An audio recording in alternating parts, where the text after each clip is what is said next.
Stashed way back here in the corner. You'd think this would be one of their prime exhibits. This is a big deal for Ford. Real number 1. That's the first production Mustang ever sold. Cream white with convertible top and vinyl black interior. Pretty cool in 64.5. Trains inside here, and they come in on railroad tracks. What else can you find? Parquet flooring right up against railroad tracks. Huh.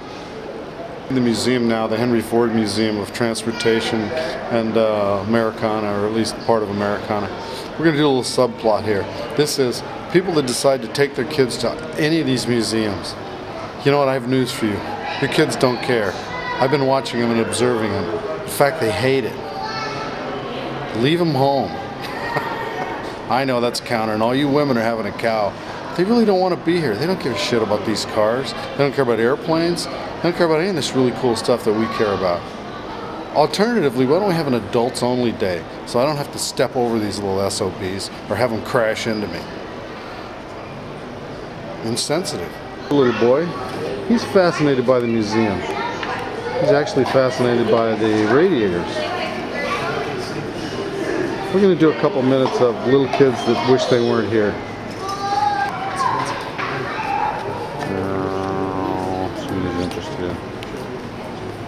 He's interested in other little boys.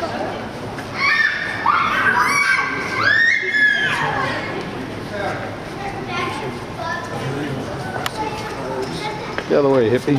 What is shown is the mother's looking at me. They didn't dig that at all. I got the definite evil eye from mom. Old hippie boy and his wife over there. Why is he videoing us? Why are you in my museum? 9 Ford convertible. Why is this significant? Because Pat and Clarice owned one in light blue. Yep, they sold it just before Pat joined the Air Force and went off to fight those Japanese. Pretty cool, pretty stylish, huh? We already saw that. Why are we seeing that again? We're seeing that again because I think it's cool, awesome. I like it.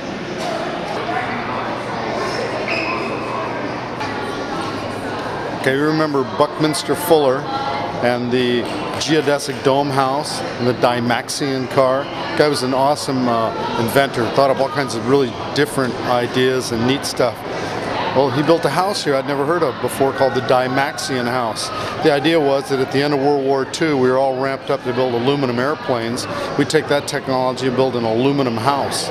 So he came up with this thing, and it's pretty neat. 1,000 square foot, 2-bedroom, 2-bath.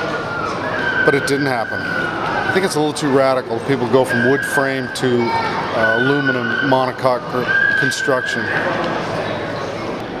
Now that's a flywheel.